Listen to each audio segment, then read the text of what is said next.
Good afternoon, all. Welcome back. Is indeed difficult.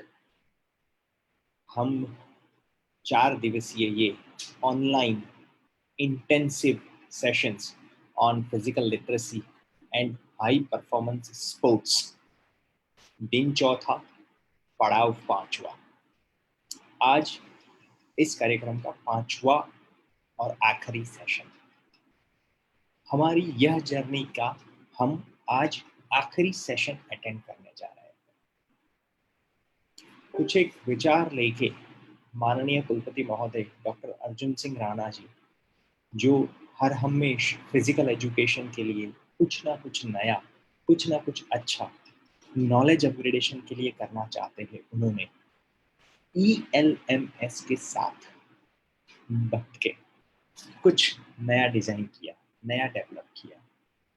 हम शुक्रगुजार है पुलेला गोपीचंद साहब और अभिनव बिंद्रे साहब का, जिनकी बदौलत उनकी ये बेहतरीन टीम हमें मिली, जो 4 दिन से हमें फिजिकल लिटरेसी और हाई परफॉर्मेंस स्पोर्ट्स के ऊपर ना ही अच्छा कंटेंट दे रही है, बल्कि हमारे जितने प्रश्न हैं उनका बखूबी उत्तर भी दे रही है. आज 5वां सेशन है.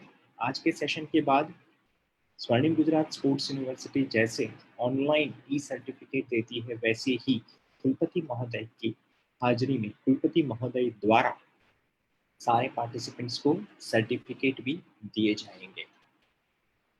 इसके साथ साथ हम आगे यूनिवर्सिटी के द्वारा जो जो कार्यक्रम करने जा रहे हैं उसका भी हम आज ही के दिन घोषणा भी करेंगे. हमारे साथ जुड़ने के लिए हम आपके शुक्रगुजार हैं. आज का 5वां पड़ाव हमारे साथ है मिस्टर इमरान नदाफ. सुबह इमरान सर ने बहुत अच्छा सेशन लिया था हाई परफॉर्मेंस स्पोर्ट्स के ऊपर. अब वही हाई परफॉर्मेंस स्पोर्ट्स में इमोशनल इंटेलिजेंस क्या है, कैसे उसको बना सकते हैं, कैसे उसको मेंटेन कर सकते हैं, इस बारे में हमको बारीकी से ज्ञान देंगे इमरान सर. एक और बार शुक्रिया टीम ELMS और स्वर्णिम गुजरात स्पोर्ट्स यूनिवर्सिटी की सारी टीम को कि जिन्होंने अपना योगदान देके इस ऑनलाइन सेशंस को इतने लेवल तक पहुंचा के इतनी सक्सेस दिलाई. Over to Imran sir. Thank you. Thank you so much, Nisarg sir, and good afternoon and welcome back to everyone who joined us in the morning और अभी afternoon में भी आप सब हमारे साथ जुड़े हैं.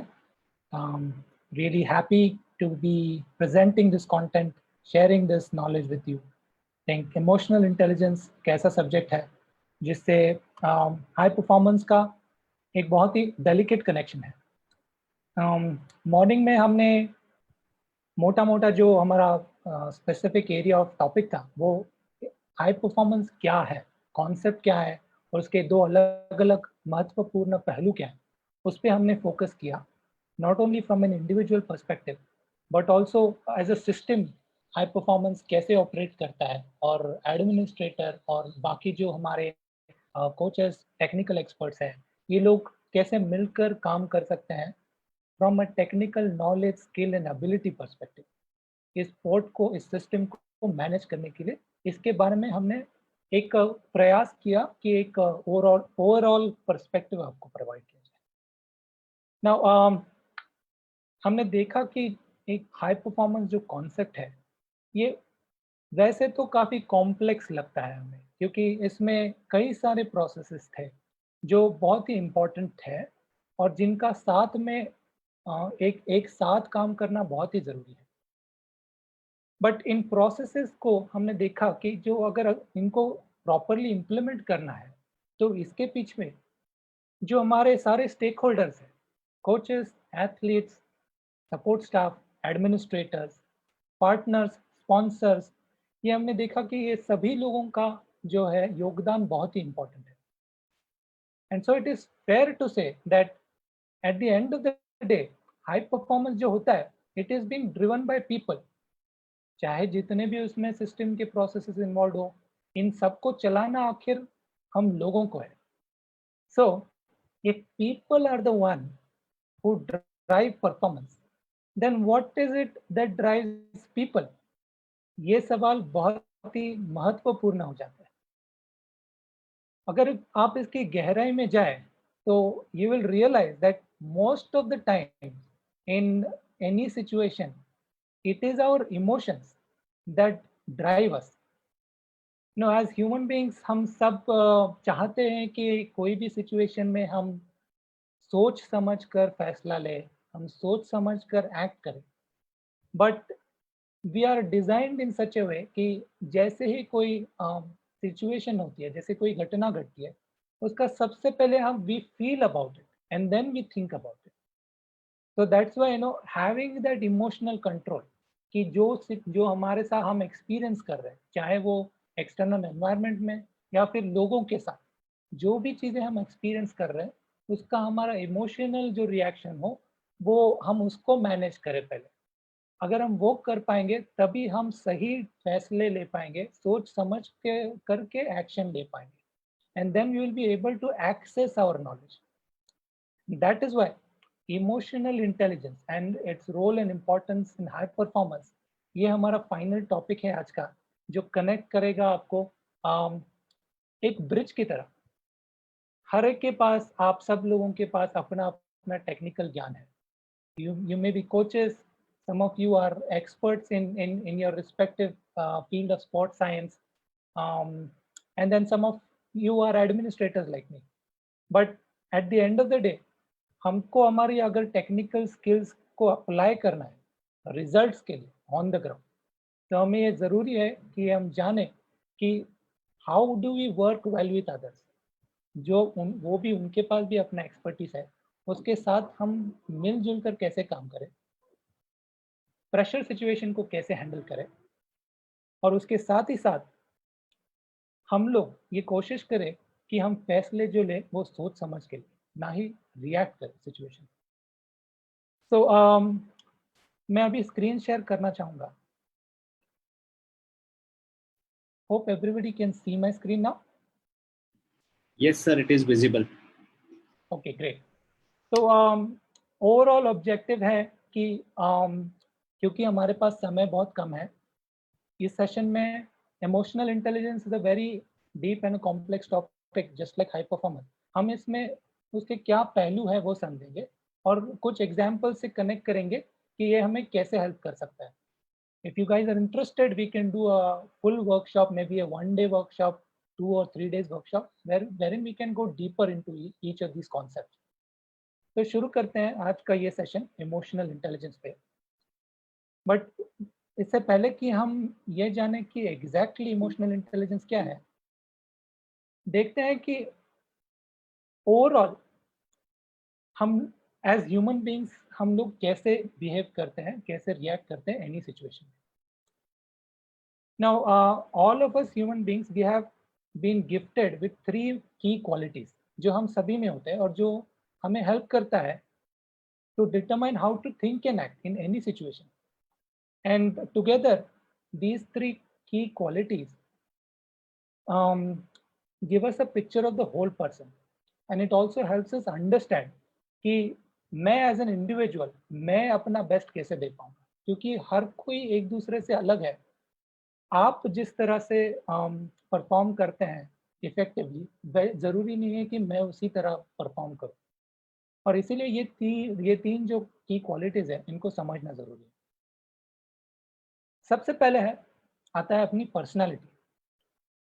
Your personality is your stable style which is made up of your preferences. For example, कई लोग अपने आप को आइडेंटिफाई करेंगे कि दे आर इंट्रोवर्ट्स. ये एक पर्सनालिटी ट्रेट. इसका सिंपल मतलब ये होता है कि people who are introverts tend to find their energy by spending some alone time. जो खुद के साथ समय बिताएंगे, थोड़ा एक्टिविटीज में इन्वॉल्व होंगे, लोगों से थोड़ा दूर रहेंगे, तो they feel energized and happy. इसका ये मतलब नहीं है कि वो they can not interact with other people, it's just that it is their preference. Similarly, others who identify themselves as extrovert, उनके लिए ये बहुत ज़रूरी है कि एक्टिव फील करने के लिए, अलाइव फील करने के लिए कि they constantly interact with other people. So ये उनका पर्सनैलिटी ट्रेट हुआ। ऐसे कई पर्सनैलिटी ट्रेट्स हैं जो हम डेवलप करते हैं at a very young as, और ये बहुत करके हमारी जो आसपास का एनवायरनमेंट है वो उससे इन्फ्लुएंस होता है। किस तरह का एक्सपोजर हमें मिला है, क्या सिचुएशंस हमारी लाइफ में आती है, कौन हमारे रोल मॉडल्स हैं, हमारे पेरेंट्स का नेचर कैसा है, इन सभी चीज़ों से इंटरैक्ट करके हमारी अपनी एक यूनिक पर्सनैलिटी डेवलप होती है। तो ये आपका एक फाउंडेशनल स्किल या क्वालिटी है। इसके बाद द सेकंड की क्वालिटी जो हर व्यक्ति के पास है, उसे हम कहते हैं आईक्यू और intelligence quotient. Now intelligence in general it is our ability to learn, और आईक्यू रिप्रेजेंट करता है हमारी मेमोरी, हमारी रीजनिंग, हमारी परसेप्शन एबिलिटीज। तो वो इंडिकेट करता है हम कितने इफेक्टिवली प्रॉब्लम्स को आइडेंटिफाई करते हैं और लॉजिकली एक सोल्यूशन ढूंढ पाते हैं। ये हमारे प्रोफेशनल स्किल्स को डेवलप करने में काफ़ी काम आता है। इसीलिए जो जिन जिन लोगों का आईक्यू ज़्यादा है वो अब तक माना जाता था कि they will become more successful in the world of academic. But ये भी जानना ज़रूरी है कि just like your personality, IQ is also a quality that is fairly developed by the time you turn 18 years. तो जैसे आप अडल्ट हो जाते हो उसके बाद काफ़ी हद तक आपकी आईक्यू जो है वो स्टेबलाइज हो जाती है। इसके बाद आप चाहे कितनी कोशिश कर, इतना फर्क नहीं होगा इसके डेवलपमेंट, जितना होना था हो जाएगा। So that brings us to the final quality which is EQ। ये तीसरा महत्वपूर्ण क्वालिटी या स्किल है जो हर व्यक्ति के पास होता है, और इसका इम्पोर्टेंस ये है कि ऑफ दिस थ्री मेजर की qualities, EQ is the only one जो लाइफ लॉन्ग फ्लेक्सिबल रहता है। तो इसलिए अगर ये आपके बचपन में आपको ज़्यादा एक्सपोजर नहीं मिला लोगों से इंटरेक्ट करने का, और कई कुछ कारणों से ये आप डेवलप नहीं कर पाए, इसका ये मतलब नहीं कि लाइफ लॉन्ग ये वैसा ही रहेगा। You have the ability to start working on this, learn more about what emotional intelligence is, and then develop it, because इसके कई सारे फायदे हैं, खासकर आपके प्रोफेशनल कॉन्टेक्स्ट में। जब आप लोगों के साथ काम करते हो, आपका प्रोफेशन उस तरह का डिमांड करता है, और जैसे कि हम सभी जानते हैं स्पोर्ट बिना लोगों के नहीं होता है। आपके टीम मेंबर्स के साथ साथ आपका प्राइमरी कस्टमर आपका एथलीट है, और उसकी रिक्वायरमेंट्स को समझने के लिए आपको उसके साथ फ्रीक्वेंटली इंटरेक्ट करना ज़रूरी है। तो ये है EQ का इम्पोर्टेंस। जानते हैं कि EQ एग्जैक्टली है क्या? इमोशनल इंटेलिजेंस की हम बात कर रहे हैं, what does it mean? So EQ is defined as the ability to identify, assess, and manage your own emotions, and also positively influence those of others and of groups. सो बहुत important चीज़ है कि आप अपने इमोशंस को समझ रहे हो, आप उनको मैनेज कर रहे हो, और नॉट ओनली खुद के इमोशंस को बट दूसरों के साथ आप जब इंटरेक्ट कर रहे हो तो ये चीज़ें आप उनमें भी आप ऑब्जर्व कर पा रहे हो। इसके अलावा इमोशनल इंटेलिजेंस आपको हेल्प करता है to identify what your goals and intentions are, और आप कैसे रिस्पॉन्ड करते हो, कैसे बिहेव करते हो डिफरेंट सिचुएशन में। कई बार जब हम नॉर्मल काम सिचुएशन में होते हैं, जब हमारे पर कोई प्रेशर नहीं होता है, आवर एटीट्यूड और personality dictates that we behave in a certain way. But जैसे कोई मुश्किल आती है, आपत्ति आती है, वी कैन सी, और कोई प्रेशर होता है पर्सन पे, the same person can act in a very different way. So emotional intelligence helps with that. And finally इसका तीसरा महत्वपूर्ण चीज़ है, जैसे कि मैं पहले बता चुका हूँ, कि it helps you understand others. और वो कैसे कर सकते हैं हम, कि हम उनके भी फीलिंग्स को समझ पाते। तो this is what emotional intelligence gives you. Now up until recently people, हम लोगों को प्रोफेशनल कॉन्टेक्स्ट में सिर्फ उनके आईक्यू से रिलेट करते थे, हम उनका असेसमेंट सिर्फ उनके आईक्यू को करते थे। बट रिसेंट एडवांसेस हुए हैं न्यूरो साइंस में, जिसकी वजह से हमें पता चला है कि प्रोफेशनल सक्सेस के लिए आईक्यू और ईक्यू दोनों भी इक्वली इम्पोर्टेंट है। और ये मिस्टर डेनियल गोलमैन एक पर्सनालिटी है जिसके बारे में मैं आपसे शेयर करना चाहता था कि this is one of the most famous psychologist, renowned science journalist, जिन्होंने इस कॉन्सेप्ट को पॉपुलराइज करने में इनका बड़ा योगदान रहा है। उनका एक रिसर्च है जो इस पे उन्होंने काफ़ी हद तक हमें हेल्प की, उनके उनके रिसर्च ने। उसी रिसर्च में से एक फाइंडिंग है जिसको मैं कोट करना चाहूँगा। According to doctor Goleman, EQ, उन्होंने ये फाइंड आउट किया कि EQ is so critical, survey करने के बाद मैनेजर्स का स्पेशली, कि that it accounts for 85% of what sets outstanding managers apart from average. तो हालांकि जो सर्वे में जो पार्टिसिपेंट्स थे, सभी का academic intellectual quotient almost similar था।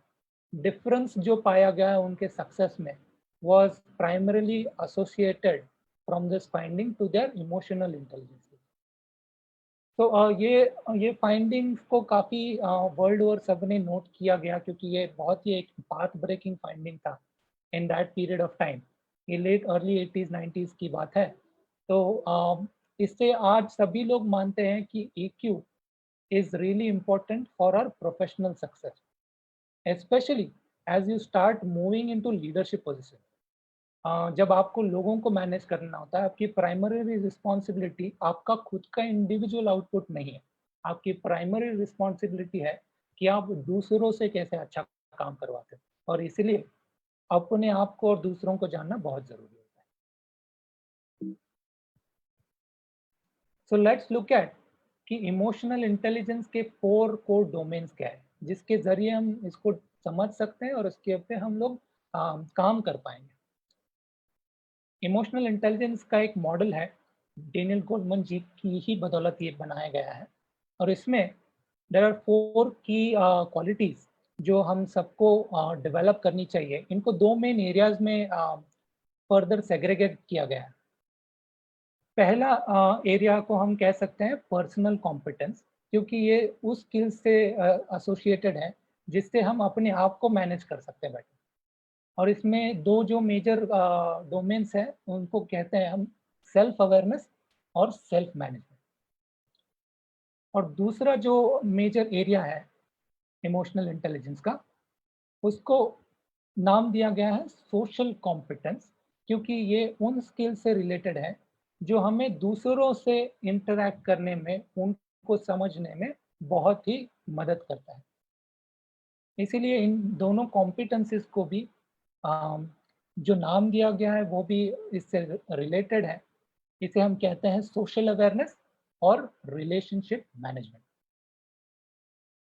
आइए हम शुरुआत करते हैं जानने से कि सेल्फ अवेयरनेस क्या होता है। So in simple terms, self-awareness is about understanding who we are as a person. हमारे वैल्यूज क्या है, हमारी पर्सनालिटी ट्रेट्स क्या है, जिसके बारे में हमने अभी थोड़ी देर पहले जाना। इसके अलावा हमारे इमोशंस क्या है और हमारे स्ट्रेंथ्स क्या है। ये सभी हर इंडिविजुअल के अलग होते हैं, तो इसीलिए सेल्फ अवेयरनेस से हम ये समझ पाते हैं। इसके अलावा सेल्फ अवेयरनेस हमें और जो चीज़ें समझने में मदद करता है उसमें है व्हाट ड्राइव्स अस। इसका मतलब होता है कि we know what our goals are and what we want to achieve in that. जब हमें ये पता होगा तब हमें पर्पस मिलता है लाइफ में। तो इसीलिए सेल्फ अवेयरनेस हमें ये जानने भी मदद करता है। और फाइनली इसका तीसरा महत्वपूर्ण योगदान है हमारे लाइफ में कि वो हमें हमारे वीकनेसेस और लिमिटिंग बिलीफ्स जो होती हैं उनके बारे में भी वो हमें अवगत कराता है। इनको जानना इसलिए ज़रूरी है हमारे वीकनेसेस को, क्योंकि हम हमारी जो गोल्स है उनको पाने में अगर ये बाधा बन रहे होंगे तो हम इनको थोड़ा बहुत अडेप्ट कर सकते हैं, ताकि हम still we can make progress towards our goal. तो मोटा मोटा सेल्फ अवेयरनेस का मतलब ये होता है सेल्फ अवेयरनेस के दो मेन एस्पेक्ट्स है जिनको समझना बहुत ज़रूरी है, क्योंकि इसी से हम अपने इमोशनल इंटेलिजेंस स्किल्स इंप्रूव कर सकते हैं। इसका पहला एस्पेक्ट है is to have an accurate self assessment of yourself. Simple terms में बोलो तो जैसे हम बता रहे थे कि सेल्फ अवेयरनेस से के जरिए आप अपनी स्ट्रेंथ्स और वीकनेसेस दोनों को बहुत अच्छी तरह समझ पाओगे। काफ़ी बार देखा गया है कि जो हाई परफॉर्मेंस एरिया में, स्पोर्ट में जो ज़्यादा सक्सेसफुल रहे, they are the ones who have been able to play to their strengths. But ये करने के लिए सबसे पहले हमें अपने स्ट्रेंथ्स पता होने चाहिए। For example, are you good at being technical and logical, और are you good with imaginative and creative side of work? तो ये आपको पता होगा तो you can focus on working on these area. Similarly weaknesses भी हमें जानना जरूरी है। तो क्या होंगे एग्जांपल्स वीकनेसेस के? कुछ लोगों को गुस्सा बड़े जल्दी आ जाता है, some people get frustrated easily, कुछ नहीं हो रहा है काम तो they give up, and others have issues with controlling their emotions, specially under pressure. कुछ अगर चीज़ें हमारे हिसाब से नहीं जा रही हैं तो दे दे गेट एंशियस, और again they might get very angry. So कुछ इस तरह के हमारी सेल्फ स्ट्रेंथ्स और वीकनेसेस होती है। एक एक्सरसाइज है जो मैं आपके साथ शेयर करना चाहूँगा, you can do this in your free time, जिसमें आप अपने आप को बेटर समझ पाएंगे।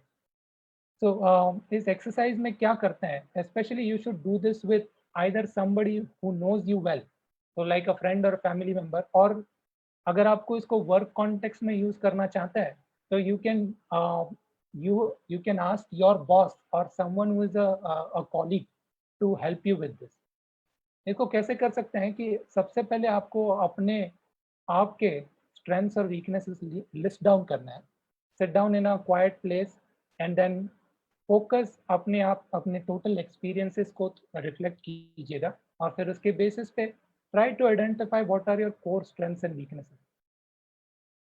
ये करने के बाद you can ask either your boss और योर कॉलीग और anyone who knows you really well to also do this for you. उनसे पूछिए कि उनके हिसाब से, क्योंकि वो आपको इतनी अच्छी तरह से जानते हैं, आपके स्ट्रेंथ्स और वीकनेसेस क्या है, और उन्हें उनसे वो लिस्ट ले लीजिएगा।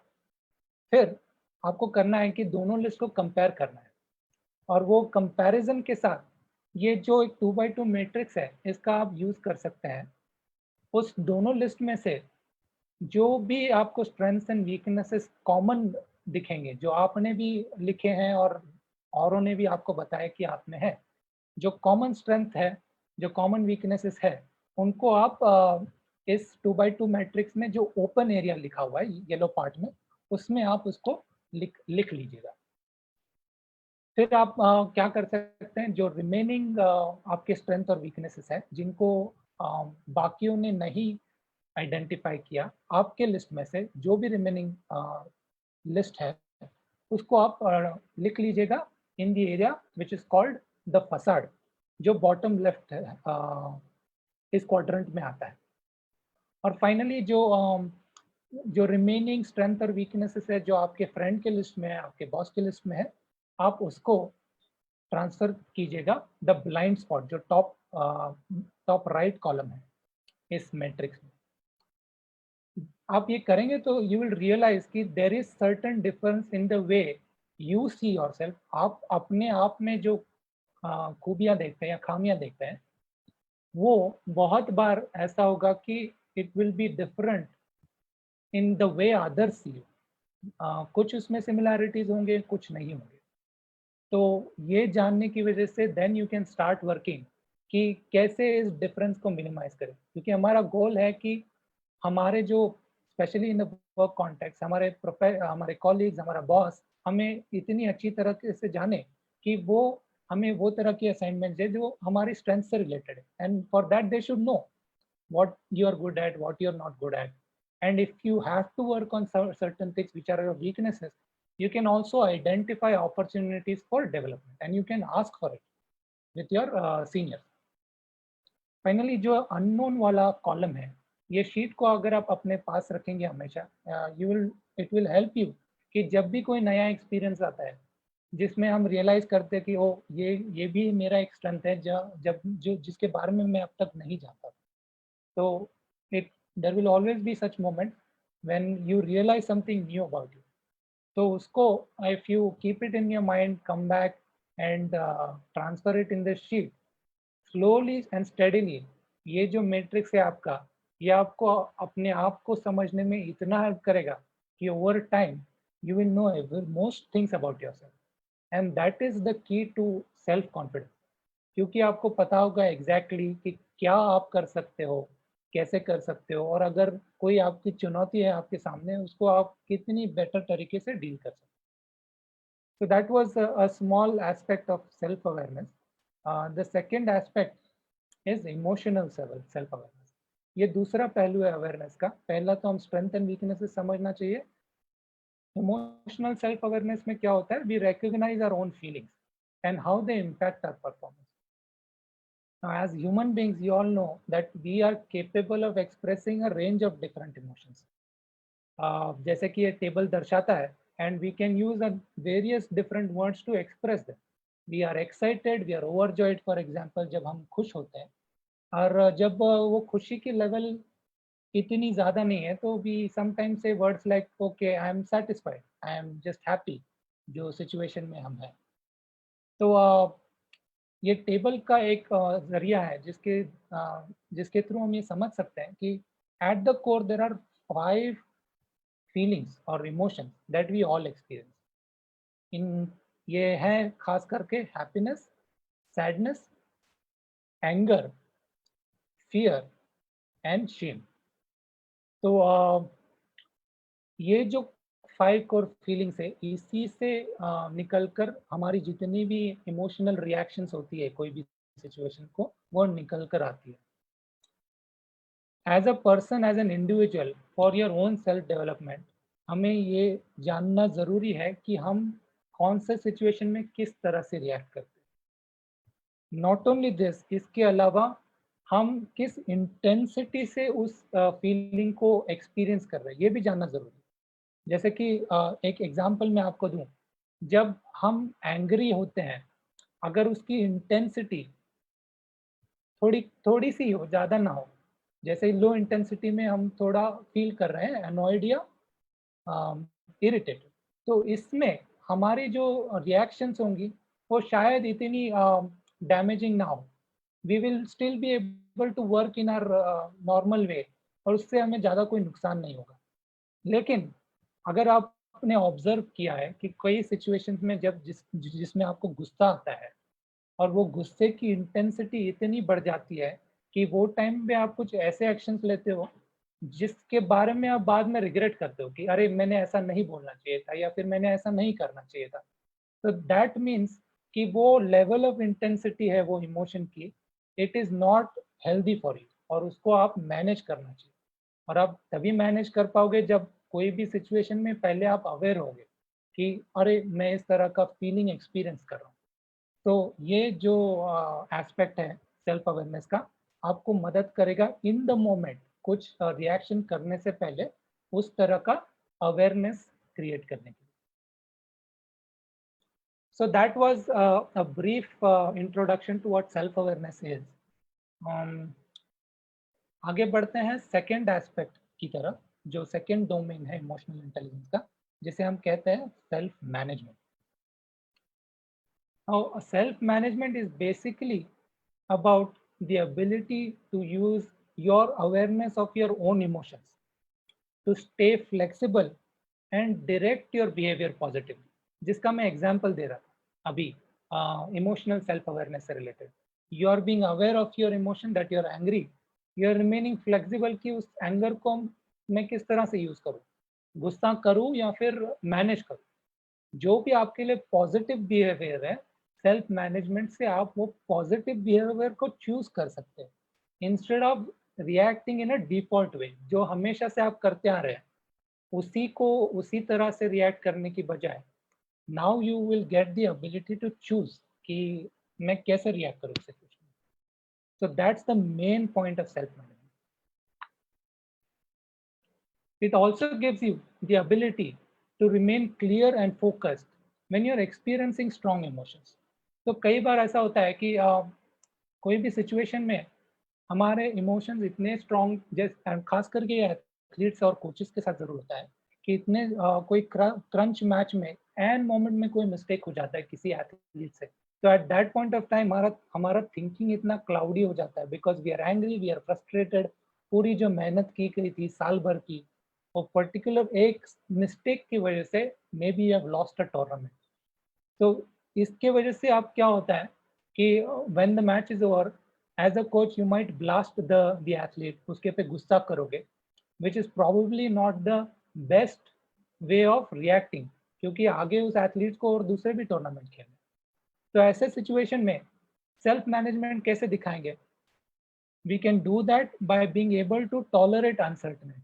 आपको पता नहीं कि आप इससे आगे क्या कर सकते हैं उस एथलीट के साथ in that moment, but instead of reacting in anger, आप you are exploring your own emotions, थोड़ा टाइम ले रहे हैं, and then you are choosing the best way to address, उसको कैसे समझाया जाए ताकि अगली बार ये मिस्टेक ना हो। सो इसमें भी वो काफ़ी हेल्प करता है सेल्फ मैनेजमेंट। और तीसरा महत्वपूर्ण चीज़ है जो self management in a context आपको हेल्प करेगा, वो है आपको अपने लार्जर मोर इम्पोर्टेंट गोल्स जो है लाइफ के, जो एथलीट के भी होंगे, जो लॉन्ग टर्म गोल्स है, उसको अचीव करने में। कई बार क्या होता है कि ना हम अपने इमीडिएट रिएक्शन को तो हैंडल कर पाते, बट जैसे कोई चीज़ हमें रिपीटेडली करनी होती है, जैसे ओलंपिक ड्रीम है किसी का, ये कोई इमीडिएट चीज़ नहीं है जो 6 महीने के परिश्रम से आप हासिल कर पाओगे। आपको 4 साल, कई-कई बार 8 या 12 या 16 साल, मल्टीपल ओलंपिक साइकिल्स तक आपको मेहनत करना पड़ता है। तो मल्टीपल ओलंपिक साइकिल्स तक आपको अपने इमोशंस, रिएक्शंस को मैनेज करना पड़ेगा as and when you experience victory and defeat. In both times you have to manage your emotion, क्योंकि गोल है उस टाइम एथलीट का या एज अ कोच का कि अपनी टीम को ओलंपिक्स में जिताना है। तो ये सब मैनेज करने के लिए आपको day to day, every day, over a long period of time जानना ज़रूरी है कि आपकी टेंडेंसीज क्या है, आप किस तरह कौन से सिचुएशन में रिएक्ट करते हैं, और जो चीज़ आपके लिए बेनिफिशियल नहीं है उसको अवॉइड करें। देयर आर 3 की एस्पेक्ट्स ऑफ सेल्फ मैनेजमेंट जो जानना ज़रूरी है इसको, इस कॉन्सेप्ट को समझने के लिए। सबसे पहले आता है इमोशनल सेल्फ कंट्रोल। कई बार ऐसी सिचुएशंस आती है हमारे लाइफ में, और स्पेशली प्रोफेशनल कॉन्टेक्स्ट में, जब आप को किसी से बात करनी हो जो कि ही इज़ वेरी एग्रेसिव, कुछ डिबेट हो रहा है, कोई चर्चा हो रही है जिसमें both of you are holding opposite view points. Now in such a situation, knowingly और अननोइंगली, अगर आप जिससे बात कर रहे हैं वो गुस्से में है, उसकी नेगेटिव एनर्जी बन रही है, तो वो आप में भी आ जाती है। Emotional self-control is about choosing whether to react to such negativity or to let it go. You remember, अगर आप भी इस नेगेटिव इमोशंस या एंगर या इमोशंस को एक्सपीरियंस करेंगे वो टाइम पे, तो it will grow on you. आप खुद सही तरीके से फंक्शन नहीं कर पाएंगे, और you might also transfer it to other people. तो स्पेशली अगर कोई एथलीट हो, before going to perform, as much as possible all the negative emotions should be removed from the environment, और इसमें कोचेस, सपोर्ट स्टाफ, एडमिनिस्ट्रेटर्स, सबका बहुत ही important role होता है। सेकेंड इंपॉर्टेंट एस्पेक्ट है ट्रांसपेरेंसी और trustworthiness. Now in the context of self management, इसका मतलब है कि you are openly sharing what you value and what your principles are. So for example, if you're being honest about yourself, if you're being honest with other people, and you're acting in a way that is consistent with what you say, इसका मतलब है you're demonstrating this particular aspect which is trustworthiness. लोग आप पे trust कर पाएंगे। Third is adaptability, a particularly important thing in the context of high performance.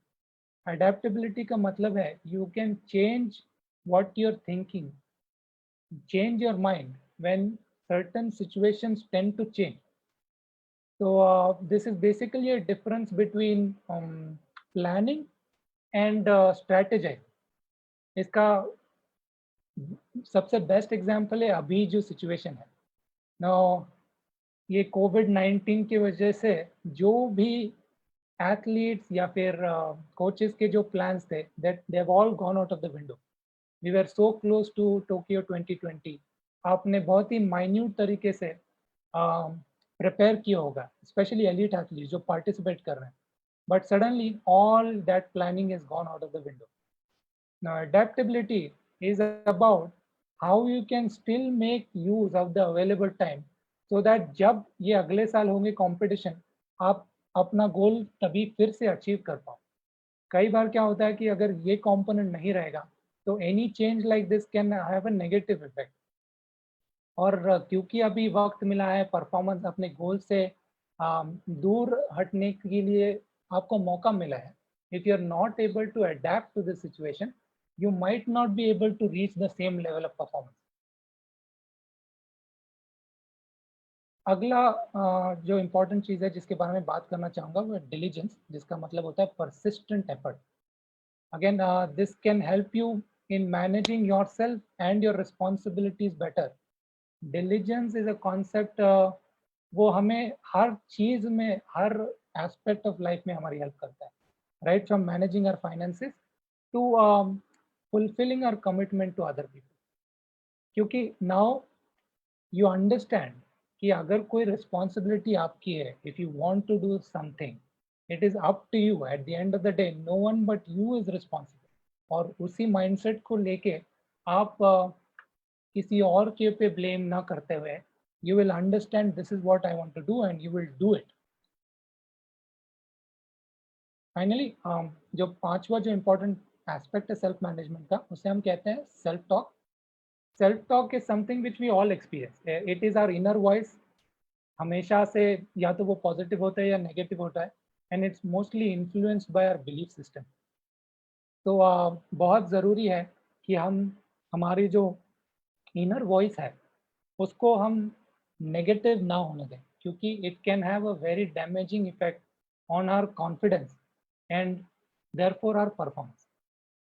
इसको self talk, क्योंकि ये इतना महत्वपूर्ण है, इसको अच्छी तरीके से समझते हैं by doing a quick visualization exercise. Now imagine, I'm going to ask you to imagine that you are about to give a big presentation, a very important presentation to your senior people. आपने एक important plan बनाया है, may be आपके athletes, अगर आप coach हो, आप अपने नेक्स्ट कॉम्पिटिशन के लिए एक इम्पॉर्टेंट प्लान बनाया है and you have to get approval so that आपको जो भी रिक्वायरमेंट या रिसोर्सेज चाहिए वो आपको मिले. तो ये सिचुएशन है, you have done all your preparation, but still there is some element of nervousness because ये important है और जो महत्वपूर्ण लोग हैं उसके सामने आपको ये प्रेजेंट करना. Now, अगर आप चाहें तो आप अपनी आंखें बंद कर सकते हैं. I'm going to say something. You have to imagine this is the kind of self-talk that is going on in your mind before you go and present. Okay?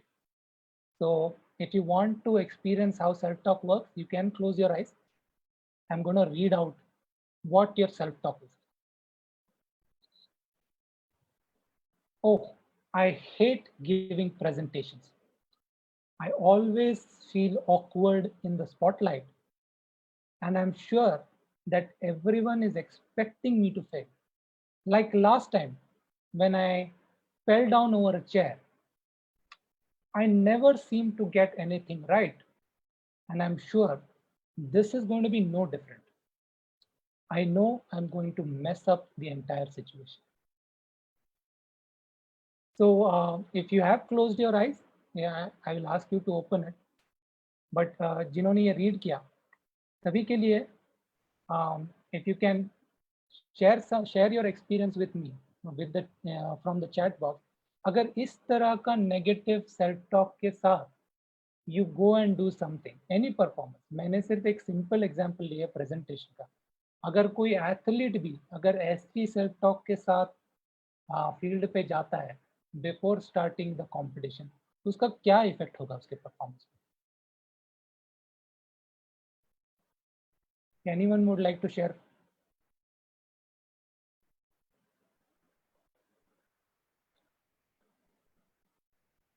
There will be poor self-talk and performance, definitely, on stage and field. Very true. They will lose. I remember my PhD where. Yes, yes. Thank you for sharing.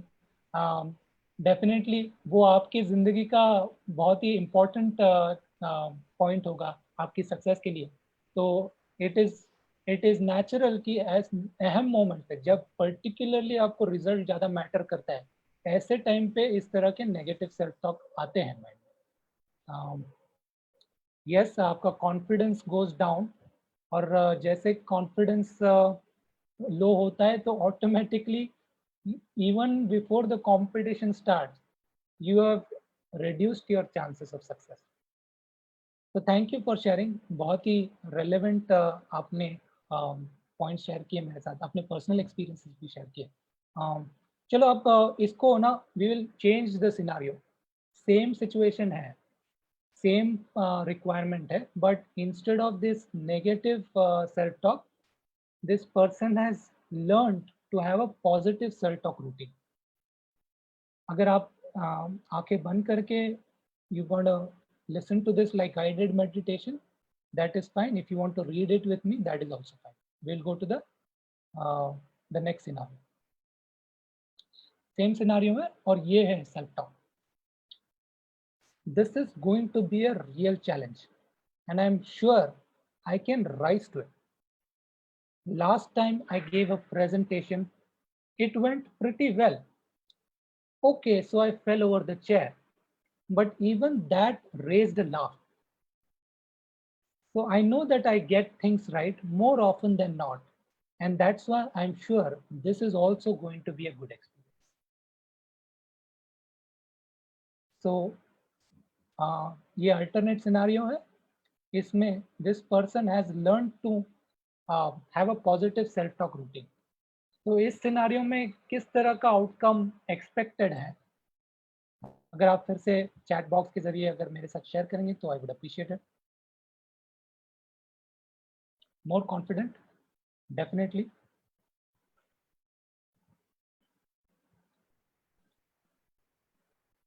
इसका outcome और preparation से connect करके देखेंगे. जो भी उसने prepare किया है इन any situation, yes, confidence in any situation will increase. और पर्टिकुलरली जब आपका प्रिपरेशन है, आपने जिस तरीके से तैयारी की है, उसको आप पूरी तरह से जस्टिफाई करना होगा और उसको you can implement what you. एक और रिस्पॉन्स है, I guess positivity and negativity is based on preparation. Yes, it is based on preparation, but only partly based on preparation. Sometimes you are prepared really well, but because maybe in a similar situation in the past, अगर आपके जो outcome है वो अगर अच्छा नहीं रहा होगा, then that can in a way come in as a negative self-talk. You will try to relate to your past experiences. As human beings, we always tend to do that. We tend to connect हमारा पहले किस तरह से experience रहा है. So preparation definitely helps in boosting your confidence, but उसके साथ साथ अपने आप को पॉजिटिव सेल्फ टॉक सिखाना भी पड़ता है, क्योंकि कई बार चाहे आपने कितना भी प्रिपेयर किया हो, ऐसी सिचुएशन आ सकती है जैसे कि इसमें दिखाया गया है कि वो बंदा है, जो भी पर्सन है, वो प्रेजेंटेशन देते देते गिर गया नीचे, उस कुर्सी के ऊपर ट्रिप होके नीचे गिर गया. नो, इस सिचुएशन को हम दो तरीके से ले सकते हैं. अगर नेगेटिव सेल्फ टॉक है तो इसका बहुत डैमेजिंग इफेक्ट होगा. हर बार हम सोचेंगे अरे ऐसे मेरे साथ एम्बैरेसिंग सिचुएशन हुआ जब सारे लोग मेरे को देख रहे थे, आई वाज परफॉर्मिंग, और I fell down, people started laughing, और वो लाफ उनको अच्छा नहीं लगा. बट जिसका पॉजिटिव सेल्फ टॉक है, सेम सिचुएशन को रिफ्रेम करेगा और सोचेगा चलो हो गया, ऐसी गलती हो गई, बट उसका इफेक्ट भी अच्छा ही हुआ, क्योंकि लोग laughed at it and they had a moment of relief. Anxiety जो भी है, जो टेंस सिचुएशन था, उसको एक तरीके से एक रिलीफ मिल गया. तो इस तरह से नेगेटिव और positive self talk can make a whole lot of difference. तो ये था सेल्फ मैनेजमेंट का एक बहुत ही इम्पोर्टेंट पहलू, खासकर अपने एथलीट्स के साथ इसको ज़रूर शेयर कीजिएगा, because they when anyone who has to perform goes through some anxiety, कितना भी बार किया होगा, सबसे बेस्ट एथलीट भी होगा, बहुत टैलेंटेड भी होगा, किसी को पता नहीं होता है कि on that day what is going to happen. So before going on a performance stage, especially athletes and musicians, everybody, इनके लिए ये एक रूटीन बनना बहुत ज़रूरी होता है. तो ये था first two aspects of emotional intelligence. Now we will look at the social competence aspect. One second, my presentation is stuck.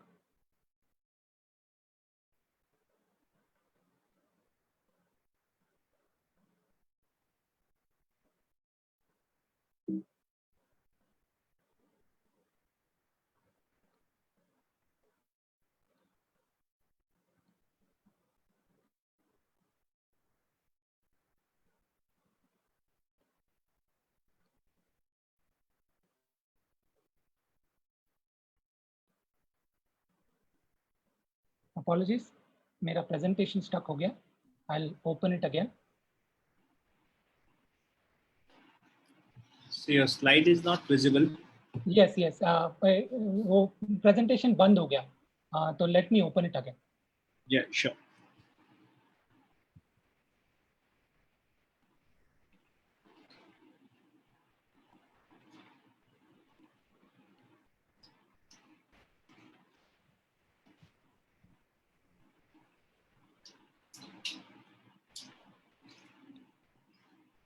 Hope my slides are visible again now. Yes, now it's visible, very visible. Sure, thank you for the feedback. तो हमने cover किया है अब तक self awareness और self management. अब हम आगे बढ़ते हुए जो सेकंड एस्पेक्ट है social competence. These are skills related to interacting with other people, और उसमें आता है social awareness and relationship management. Let's begin with social awareness. So what is social awareness? It is the ability to accurately pick up on emotions in other people and understand what is really going on with them. So हम ये समझ रहे हैं कि सामने वाला इस particular situation में किस तरह के इमोशंस और फीलिंग्स एक्सपीरियंस कर रहा है, और जो वो उनकी बॉडी लैंग्वेज दर्शा रही है, क्या वो एक्चुअली वो चीज़ को फील कर रहा है या फिर उसके इमोशंस को वो इस मोमेंट में is not expressing them. Now, to do this, this often requires that you are able to perceive what other people are thinking and feeling, even if you are not feeling the same. ये बहुत important difference है. ज़रूरी नहीं कि हम भी उसी तरह से फील कर रहे हो सिचुएशन में, but we are able to understand कि वो क्या सोच रहे हैं और वो किस तरह से फील कर रहे हैं. और finally you are able to use these emotions to notice and interpret the cues that they are sending. कि ऐसा होता है कि है ना, कई बार हम बॉडी लैंग्वेज को इंटरप्रेट नहीं कर पाते क्योंकि हम उसके तरफ ध्यान नहीं देते. अगर हम ध्यान देंगे तो हमें पता चलेगा कि even if they are not saying it, expressing it through their voice, but their body language is saying something and we have to pay attention to that. और ये होता है जो हम तभी कर पाते हैं जब हमारी सोशल अवेयरनेस. सोशल अवेयरनेस के 3 क्रिटिकल एस्पेक्ट्स हैं जिसको हमें समझना चाहिए, और अगर हम वो डेवलप करते हैं तो हमारी सोशल अवेयरनेस स्किल्स बढ़ती है. सबसे पहले है empathy. Empathy basically is about sensing what other people are experiencing, understanding their perspective, and then taking an active interest in their concern. इसका मतलब ये है कि हम उस तरह से रिस्पॉन्ड करें जो भी हम जिसके साथ इंटरैक्ट कर रहे हैं कि वो उस सिचुएशन में उनके लिए बेनिफिशियल. और ये हम तभी कर पाते हैं जब we are listening and observing well to other. Now if you want to do this, हमें कई सारी चीज़ें जो हम करते हैं वो हमें स्टॉप करनी पड़ती है when we are specially talking with others और इन अ ग्रुप सिचुएशन. सबसे पहले तो अगर हमको दूसरों को समझना है तो in that moment we have to stop talking also we have to stop the self talk जो हमने अभी अभी इसके बारे में डिस्कस किया था कि कॉन्स्टेंटली हमारे माइंड में चलता रहता है, इसको भी हमें रोकना पड़ता है। Third thing we have to stop doing is to stop anticipating कि सामने वाला हमसे क्या कहने जा रहा है, क्योंकि हम वो क्यों करते हैं ऐसा, क्योंकि we can then respond properly. तो ये ज़रूरी नहीं है कि हम कैसे रिस्पॉन्ड करें, we will be able to respond well provided we understand what they are saying. और इसीलिए हमें ज़रूरी है कि हम उनको we listen to them and we observe them. So these three key two qualities of empathy are really important if you want to improve your social awareness skills. Second aspect of social awareness is organizational awareness. Now, this is not about your one-on-one interaction. ये है actually about reading group dynamics. What is the culture and what are the some prevailing politics in a particular organization or in a team setting, जो हर जगह होता है। जब चार लोग साथ में होते हैं तो you will always have some sort of a political development between connections and benefits that certain people are seeking. So organizational awareness can allow you to do that. And in order to do this well, you have to develop the capability to accurately read the situation, read the room जिसको हम कहते हैं। अगर आप किसी social group में जाओ, किसी भी ग्रुप सेटिंग में जाओ, तो you should have the awareness to understand कि exactly what is being discussed.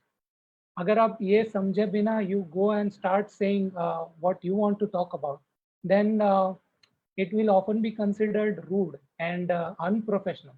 और इसके अलावा you will not be able to build a specific relationship with others because you will come across as someone जो अपनी चलाता है, बस अपनी सुनता है, वो जानने की कोशिश नहीं कर रहा है कि what is the group's need.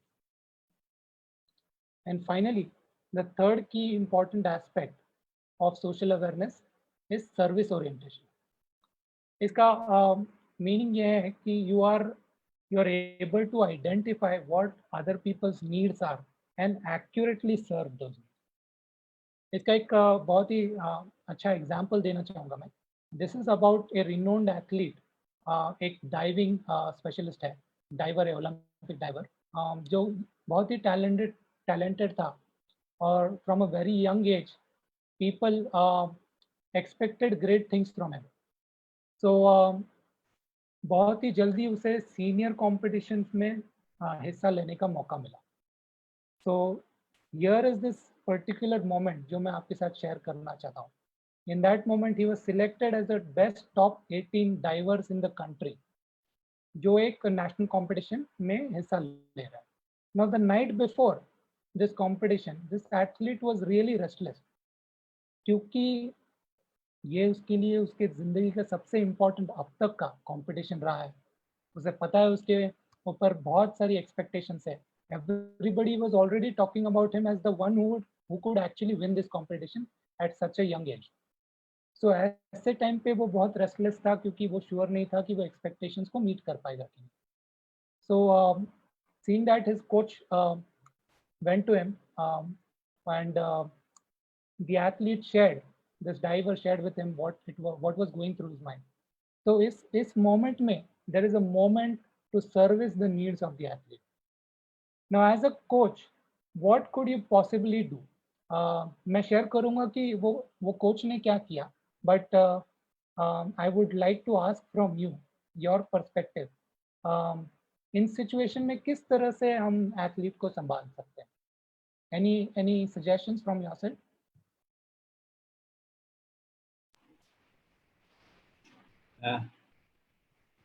You may chat or you may type it in the chat box.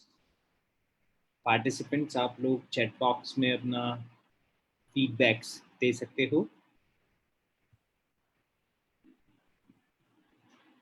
ये एथलीट है, बहुत ही टैलेंटेड है बट यंग है, इसके लिए सबसे बड़ा महत्वपूर्ण कंपटीशन आ रहा है।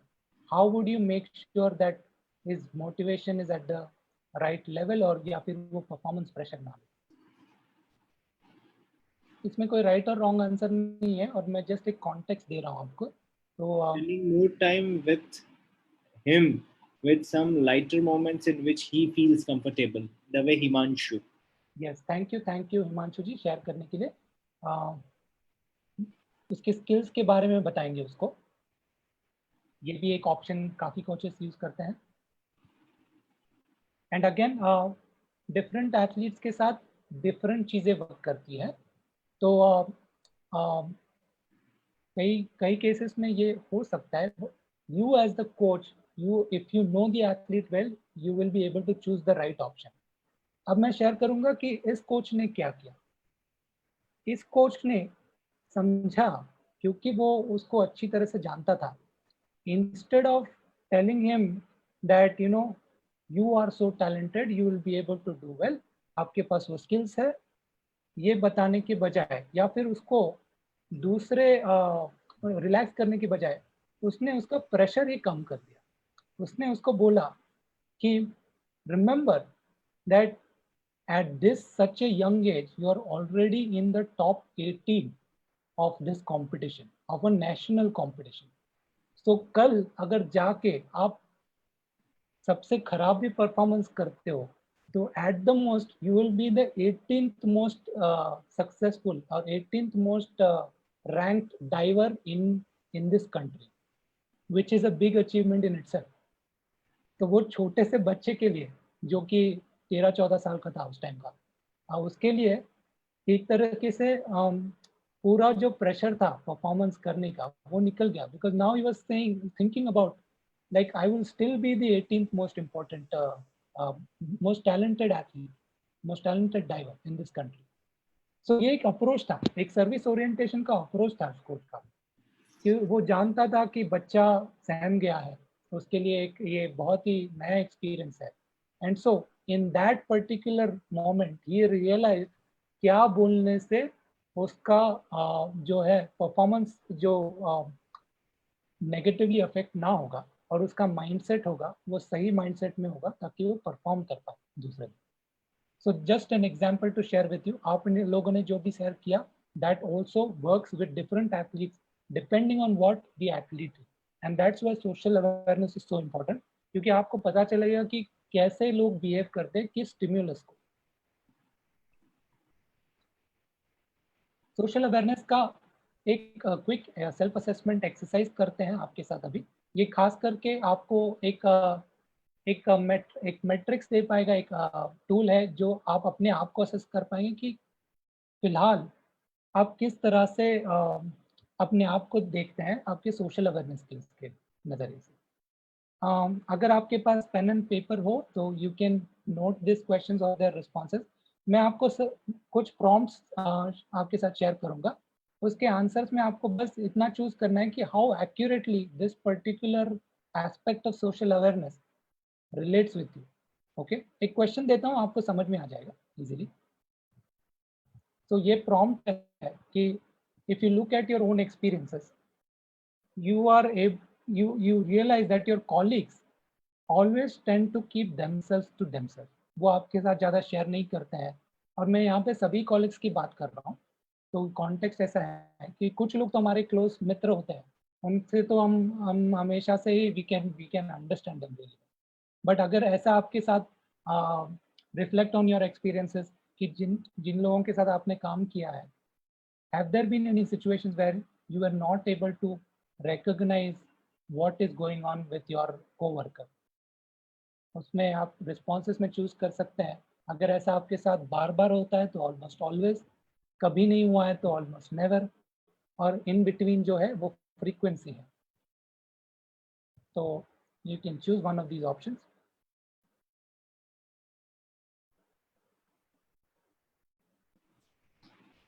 Sometimes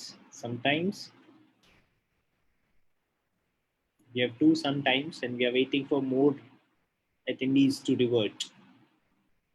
Sometimes. Sure. So majority answer goes with sometimes. Yes. अगला प्रॉम्प्ट देखते हैं।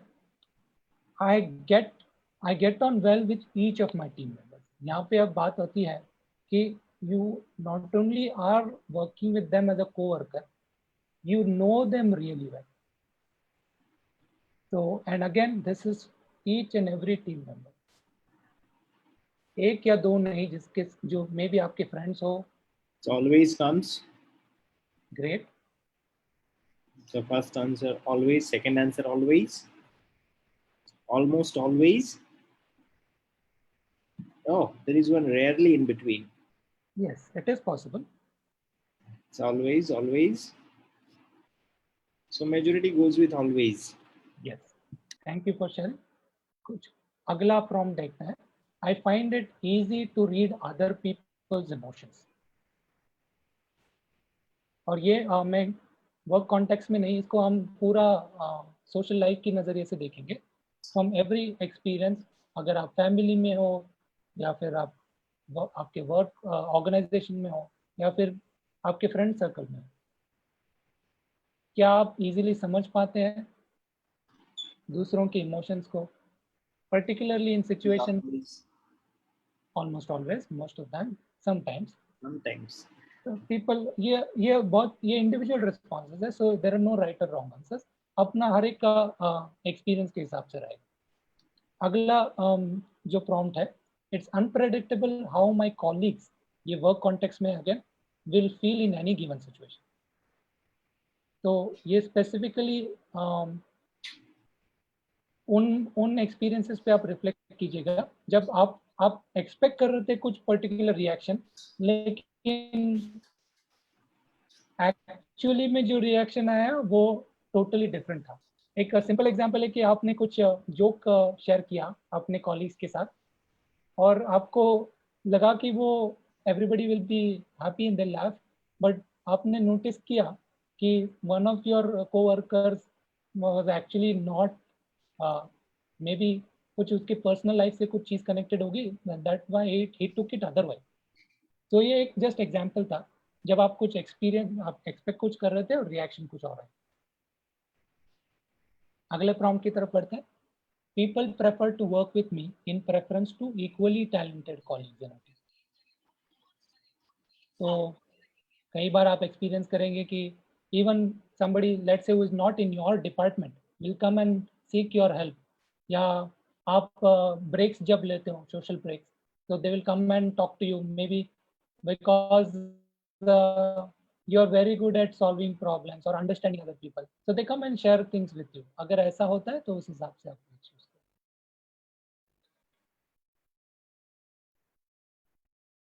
Great. Sometimes, always, yes, depending upon your personal experiences, this can. So thank you for going along with me on this particular exercise.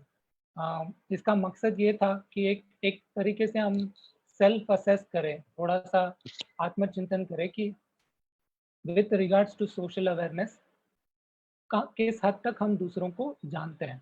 Now, what you can do is, as part of your self assessment, जो हमने self awareness के बारे में सोचा था, you can pick one or two of these prompts कि जिस पे आप अपने आप को improve करना चाहें. बहुत ज़रूरी है, self development is an ongoing process, चाहे हम कितने भी बड़े हो, कितनी भी तरक्की कर ले, हमें हमेशा से फाइंड आउट करना चाहिए कि कौन से एरियाज में हम और अच्छा कर सकते हैं.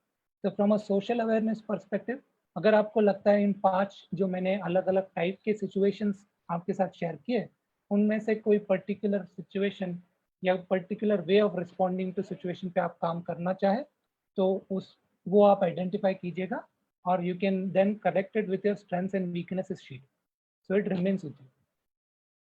आगे बढ़ते हैं. अंडरस्टैंडिंग अदर्स, ये एक बहुत ही इंपॉर्टेंट थिंग है. अगर आप इस बुक के बारे में आपने सुना होगा, स्टीफन कवे की बहुत पॉपुलर है, पर्सनल डेवलपमेंट से रिलेटेड ये बुक है, जो 7 habits of highly effective people है इसका टाइटल. इसमें 5th एक हैबिट के बारे में वो बात करते हैं, जो कहते हैं seek first to understand and then to be understood. तो इसका सिंपल प्लेन शब्दों में अगर ट्रांसलेट किया जाए तो हर बार आपका मेन ऑब्जेक्टिव होना चाहिए कि सबसे पहले आप दूसरों को समझें. कोई भी अगर आपके पास आता है, आपको अपनी बात रखने से पहले इंश्योर करना चाहिए कि मैंने एक्यूरेटली समझा है क्या कहना चाह रहा है, उसकी तकलीफ क्या है, या फिर किस कॉन्टेक्स्ट में ये बात होगी. अगर ये कर पाएंगे तो we will know that our social awareness skills are really. So अब फाइनल रिलेशनशिप मैनेजमेंट की बात करते हैं, जो फाइनल डोमेन है इमोशनल इंटेलिजेंस का। तो what exactly is relationship management? It is basically the ability to use your awareness of your own emotions and those of others to manage interactions successfully so that you have greater degree of innovation and collaboration with others. So remember, the important point is to have better collaboration. तो relationship management आपको आपके emotions को और दूसरों के emotions को accurately use करने में हेल्प करता है, ताकि you can do better things at work, you can achieve more things. A lot of it depends primarily on the quality, depth and time you spend with others. इसीलिए ज़रूरी है आप चाहे जिसके साथ आप on a personal level friend ना हो, फिर भी क्योंकि वो आपका आपका कॉलीग है, आपके साथ काम करता है, तो you should try and invest time in getting to know them और उनके साथ कॉर्डियल रिलेशनशिप बनाए, ताकि एक दूसरे के साथ आप काम कर सकें। इसमें काफ़ी हद तक आपको बाकी जो EQ स्किल्स है इसकी भी ज़रूरत पड़ती है, इसलिए ये फाइनल डोमेन है। बाकी चीज़ें अच्छा कर रहे हो तो उसका असर आपको relationship management aspects of relationship management की एस्पेक्ट्स कवर करते हैं। सबसे पहले है effective non verbal communication, again related to body language. अगर आप इफेक्टिवली डेमोन्स्ट्रेट करो कि अगर किसी से बात कर रहे हो तो you give respect to them, you smile and nod and show some sort of appreciation, then they will feel that you're genuinely interested in maintaining good relationship with them. So इस तरह का बॉडी लैंग्वेज आपको display करना बहुत जरूरी है। Building bonds, ये it's basically about taking action on your commitment.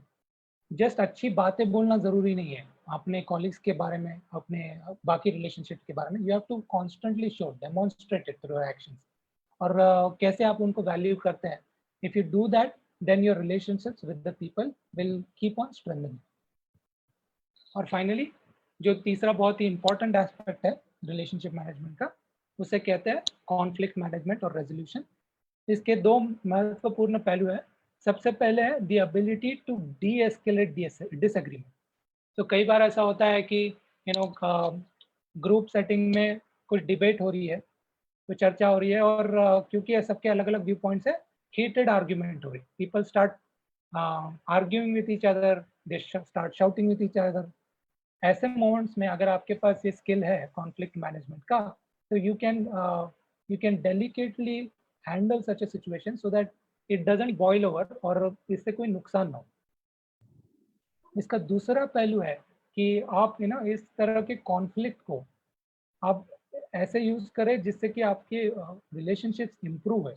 ये बहुत ही इंपॉर्टेंट चीज़ है। कई बार ऐसा होता है कि जब कॉन्फ्लिक्ट के बाद आप एक्चुअली आपके रिलेशनशिप इंप्रूव होते हैं, because you have invested time and effort in solving the conflict, and in that process you have got to know each other better.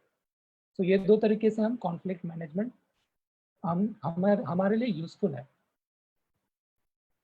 So quickly checking on time, there are a few case studies जो मैं आपके साथ share करना चाहता था, क्योंकि at the end of the day emotional intelligence is all about how you apply it और क्या रिजल्ट्स मिलते हैं आपको, क्या प्रॉब्लम्स आप अवॉइड करते हैं। वन और टू केस स्टडीज देख लेते हैं अगर टाइम है। निसर्ग जी मैं आप पे छोड़ता हूँ, because this is also the final session, conclude भी करना है। If you have time will look at it, और otherwise we can wrap up. Sir, if we can wrap up in 10 minutes, whichever, one or two case study, whichever is possible. 10 minutes max. Thank you so much. Makes sense. Okay. चलो फिर शुरू करने से पहले एक instruction, ये मैं आपके साथ एक सिनारियो शेयर करूंगा। उस सिनारियो में कई तरीके से रिस्पॉन्सेज आते हैं, तो ऑप्शंस वो एक तरह का रिस्पॉन्स है जो आप उस सिचुएशन में कर सकते हो। तो we will just look at it, उसके प्रोज और कॉन्स क्या है।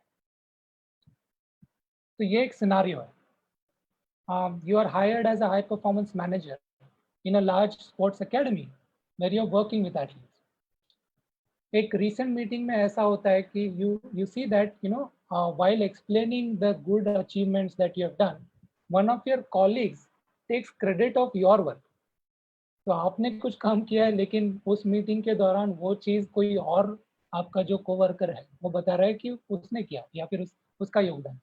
ऐसा कई बार होता है सिचुएशन, स्पेशली अगर आपने उसमें टीम एज ए टीम काम किया होगा। तो it's very difficult to accurately map out किसका क्या रोल रहा है। तो ऐसे सिचुएशन में आप क्या करो? कुछ ऑप्शन है आपके सामने, अगर आप चैट बॉक्स के जरिए go read through it, just share it again, no right और wrong answers.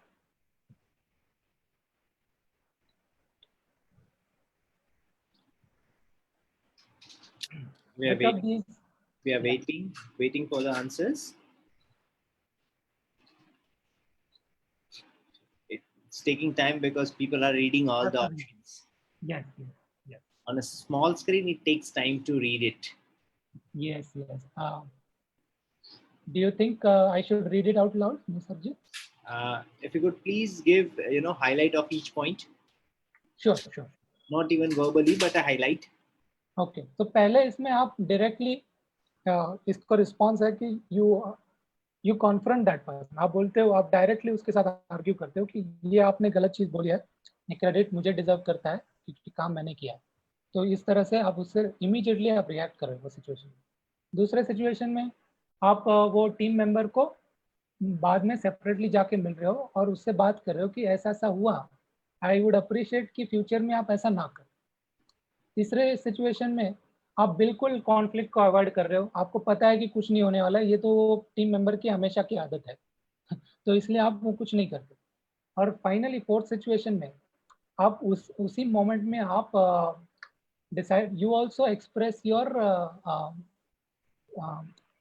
Opportunity to speak, आप उनको बोलने देते हो बट आप अपना भी कंट्रीब्यूशन को एक्सप्लेन करते हो, बताते हो कि किस तरीके से आपने वो पर्टिकुलर ऑब्जेक्टिव अचीव किया। तो इसमें क्या हो रहा है फोर्थ इसमें कि आप ना ही उसको कुछ बोल रहे हैं क्योंकि वो भी टीम मेंबर है, उसका भी सही कुछ तो भी कंट्रीब्यूशन रहेगा, but you are also expressing your right to share what you did. So in most cases as people have responded, most of them have said 4. 3 4 Ideally, 3 4 3 4. yeah. Third option में एक ड्रॉबैक है कि आप future में you have already given up कि इसमें कोई change नहीं होने वाला है, तो may be either your motivation will go down to work, give the same amount of energy, क्योंकि आपको पता लगेगा कि कितना भी काम करो क्रेडिट तो नहीं मिलेगा। तो स्लोली बट स्टेडीली अगर आप हर वक्त, कुछ सिचुएशन में सही है बट हर वक्त आप कभी भी इस चीज़ को एड्रेस नहीं करोगे तो it will not be for beneficial for you.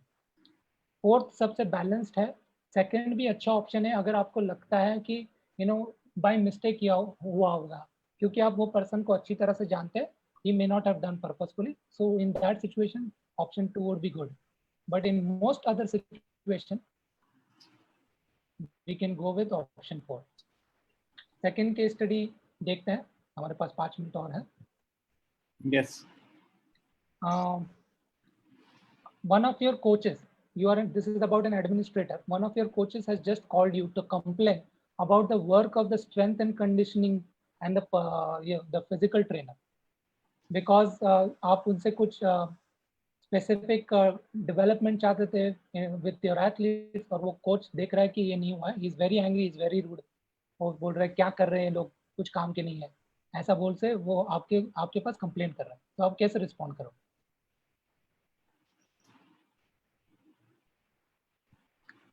Again पहले सिनारियो में आप उसको बोल रहे हैं कि हाँ, डायरेक्टली बोल रहे हैं कि ऐसे ये कोई बात करने का तरीका नहीं है, please take a long walk, go outside, जब गुस्सा ठंडा होगा तब वापस आ जाइए। सेकेंड इसमें आप उसको सुनते हैं patiently and you sympathize with them, agree with them, बस इसके आगे कुछ नहीं। थर्ड सिचुएशन में आप उसको बता रहे हैं कि he is being unfair, you share, because आप मैं एडमिनिस्ट्रेटर हो, आपको बाकी जो पर्सनल फिजिकल ट्रेनर है और स्ट्रेंथ एंड कंडीशनिंग कोच है उसके काम के बारे में आपको भी पता है, तो इसलिए आप उसको बता रहे हो कि उसका नज़रिया गलत है, उन्होंने भी अच्छा काम किया, ओवरऑल हमारे परफॉर्मेंस गोल को हेल्प होगी। और फोर्थ इसमें you tell him, you understand that he is frustrated, तो आप उसके साथ एम्पथाइज कर रहे हो, and then you are offering a specific measure you can take to help him. तो इसमें in addition to sympathizing or empathizing with him, you are also trying to help him find a solution.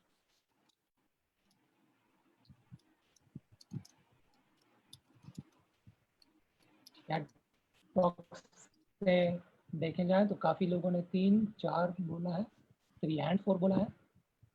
Some people have said 2. Okay.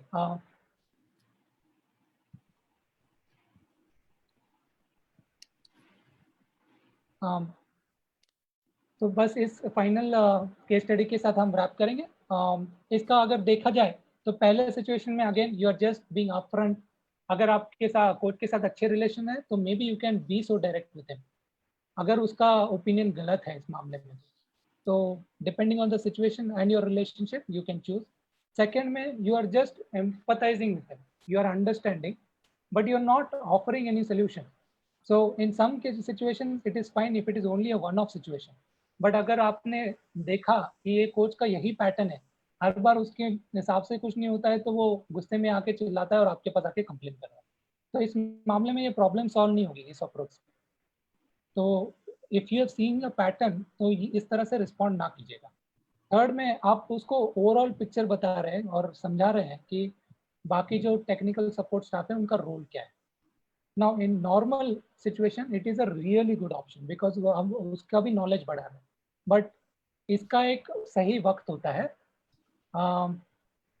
क्योंकि अगर वो गुस्से में है तो वो टाइम पे वो सुनने की हालत में नहीं है, क्योंकि उसका एक प्रॉब्लम है. तो अगर आप वो प्रॉब्लम को पहले सॉल्व नहीं करोगे तो जो भी आप बता रहे हो वो सर पर से जाएगा, you will not listen to. That's why the fourth in certain situations is the most important one, because सबसे पहले तो आप उसकी डिफिकल्टी को समझ रहे हैं एंड देन उसको आप इमीडिएट सोल्यूशन प्रोवाइड कर रहे हैं, उसके साथ काम कर रहे हैं.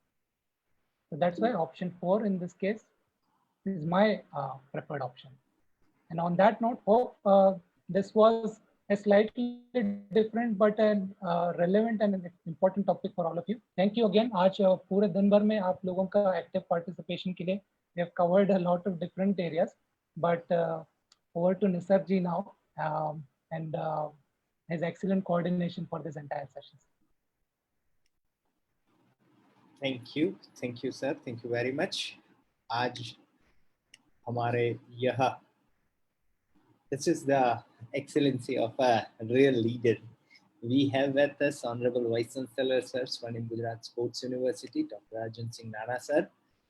ये कार्यक्रम का जो बीज है वो उनके द्वारा रोपा गया था.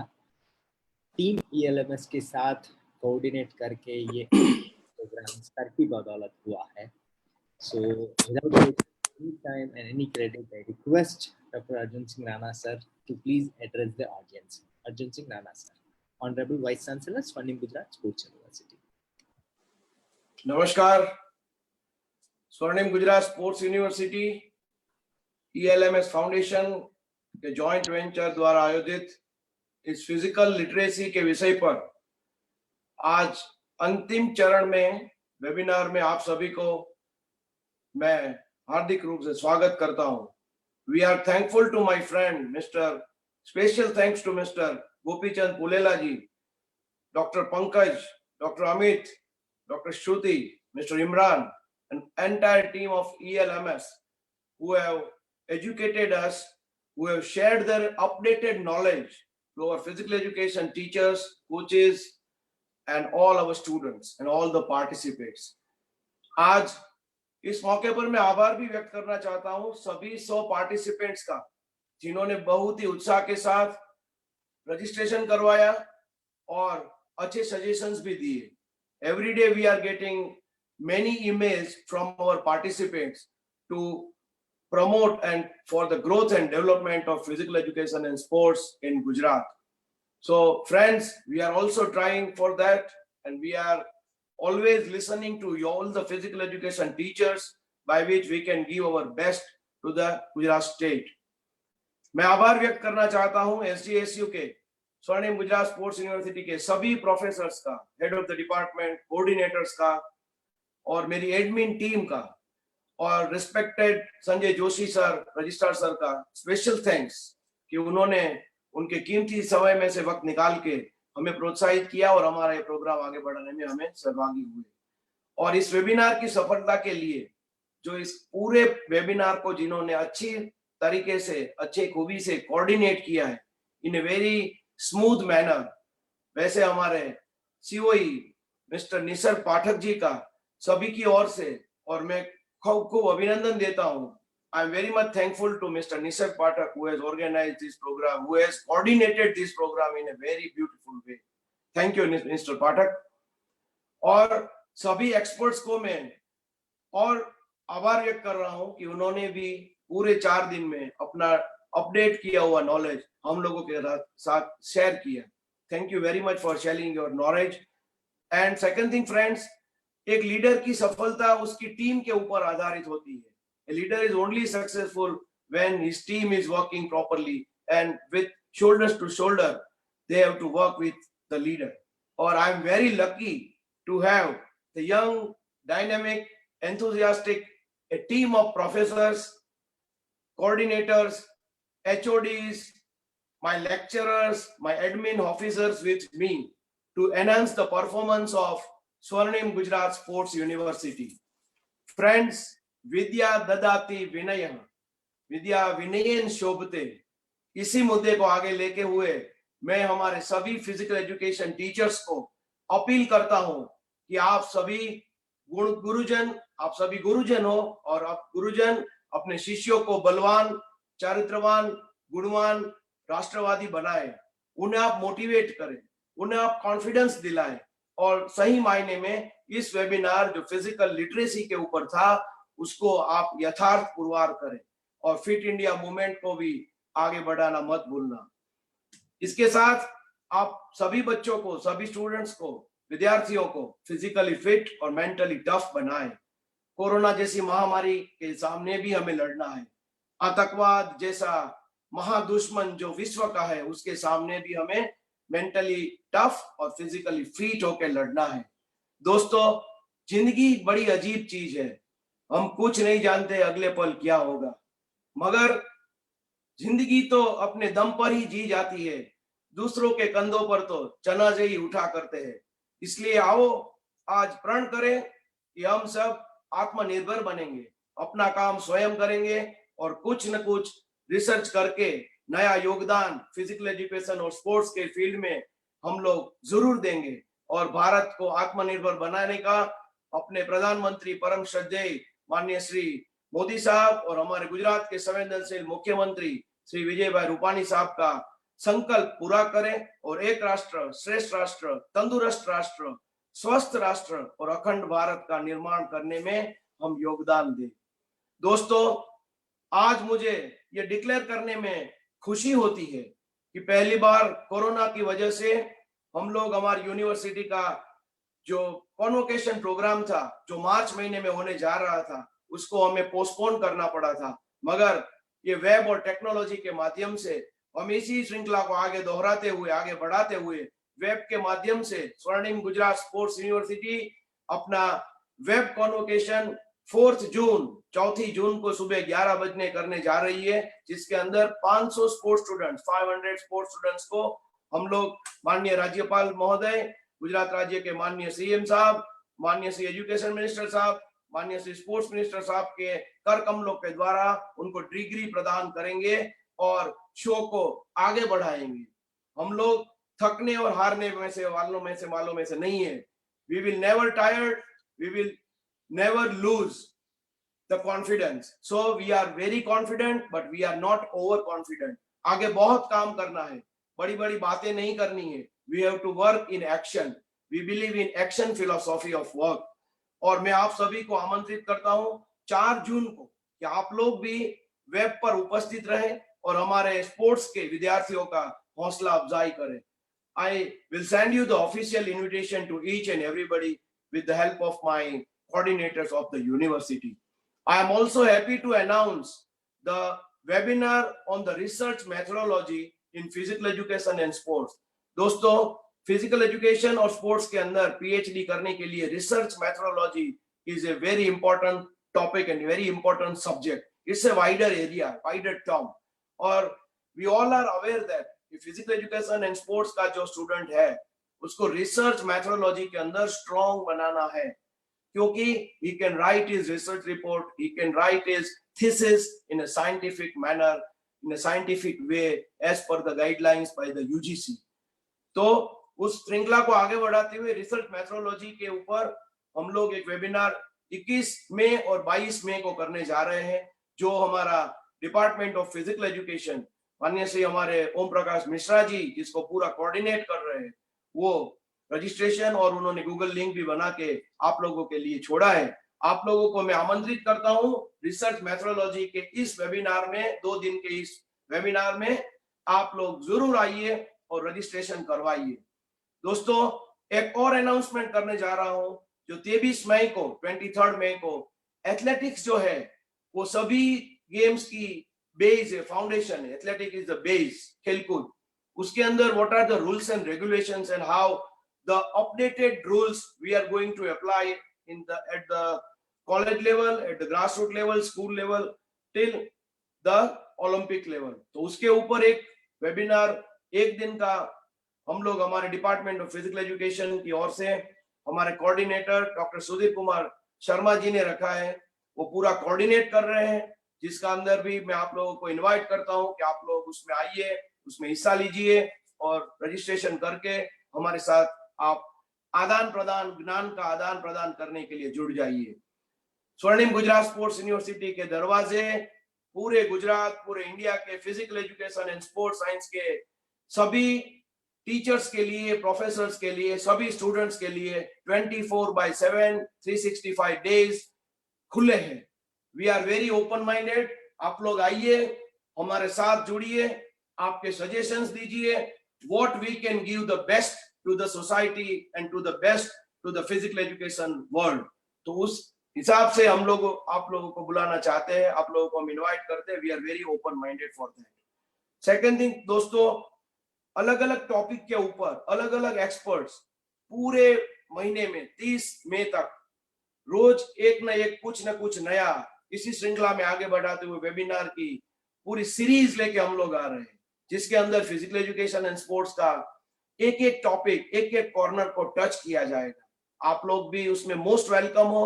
अगर आपको उसमें अपना कुछ योगदान देना है, आपका कुछ रिसर्च वर्क है, आपका कुछ एडवांस वर्क है जो कि हमारे फिजिकल एजुकेशन और स्पोर्ट्स फील्ड के लिए उपयोगी है, तो आप हमें जरूर लिखना, आप हमें जरूर मेल करना।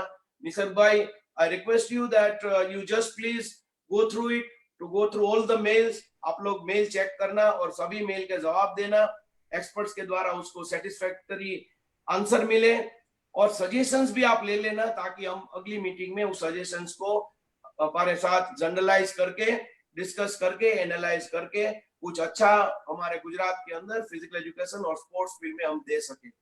ये हमारा एजेंडा है। और दोस्तों, आप जितने भी लोग इस वेबिनार में, जितने भी वेबिनार में आप हमारे साथ रजिस्टर्ड होकर जुड़ रहे हो, सभी पार्टिसिपेंट्स को स्वर्णिम गुजरात स्पोर्ट्स यूनिवर्सिटी की ओर से आपको अभी ई सर्टिफिकेट तो हम देने ही वाले हैं, मगर आपको एक्चुअल सर्टिफिकेट लॉकडाउन खुलने के बाद आपके घर के दरवाजे तक आ जाएगा। दैट इज माय प्रॉमिस, ताकि आगे जाके आपको एपीआई वगैरह में ये सर्टिफिकेट काम आएंगे। तो दोस्तों, ये मौका मत गवाना। स्वर्णिम गुजरात स्पोर्ट्स यूनिवर्सिटी के यहाँ पे एक फिजिकल एजुकेशन और स्पोर्ट्स साइंस का एक ऐसा अवसर आया है जिसको आप अपॉर्चुनिटी समझ के ग्रैब कर लेना। You have to grab this opportunity, you have to join hands with us and we will exchange our thoughts. इसी के साथ मैं मेरी बात को खत्म करते हुए सबको जय जय गरवी गुजरात, भारत माता की जय, वंदे मातरम। आभार कुलपति महोदय। सर की हमेशा स्पीच ऐसी रहती है कि एक नया जुस्सा, नया जोम आता है, और हर एक बार फिजिकल एजुकेशन से जुड़ी हर एक चीज को अनटच्ड नहीं रखना है, सबके लिए कुछ करना है, ये चाह है और यही राह है। एक छोटी सी रिक्वेस्ट कुलपति महोदय से, मैं अभी एक स्क्रीन शेयर करने जा रहा हूँ। स्क्रीन शेयर में सर को रिक्वेस्ट है कि आईसीटी के माध्यम से, जब हम ये कार्यक्रम कर रहे हैं तो हम आईसीटी के माध्यम से ही जितने भी पार्टिसिपेंट्स हैं उन सबको सर्टिफिकेट भी पहुंचाया जाए। सर, रिक्वेस्ट है आपसे कि आप प्ले के बटन को सिर्फ आपके वहाँ से प्ले कीजिए, and that's good. So job is running and everyone will receive the certificate in next 10 minutes. Excellent, excellent, Pathak ji, excellent. आपका खूब Thank खूब you. आभार। Excellent. And our special thanks to Pankaj Markande and my very good friend Pulela Gopichand ji and whole ELMS Thank you, team. sir. We are looking forward. It's a very good beginning, and well, beginning is half done. Again, I am repeating my words. Thank you sir. बहुत बहुत धन्यवाद sir. Thank you, sir. Sir इस मौके so पे much. जितने भी participant ने इतने सारे दिन में आपको, ELMS को, गोपी चंद साहब को, जितनों को थैंक यू बोला है, सारे पार्टिसिपेंट की ओर से मैं ELMS को, वाइस चांसलर साहब को, SGSU की टीम जिसका मैं भी हिस्सा हूँ, सबको ये थैंक यू कन्वे करना चाहता हूँ। Thank you very much. छोटी सी अनाउंसमेंट, अभी सर ने जो 2 प्रोग्राम अनाउंस किए, दोनों प्रोग्राम की रजिस्ट्रेशन लिंक आपको जिस ईमेल से सर्टिफिकेट मिल रहा है उसी में मौजूद है। कृपया आप उसमें रजिस्ट्रेशन करवा लेना। बहुत बहुत धन्यवाद, आभार। Thank you honourable vice chancellor sir for sparing your time and being present to grace the event as well as motivate all of us. Thank you team ELMS. Thank you very much. आज Thank you. हम यहाँ विराम देते हैं, आगे बढ़ेंगे एक और बार। Thank you.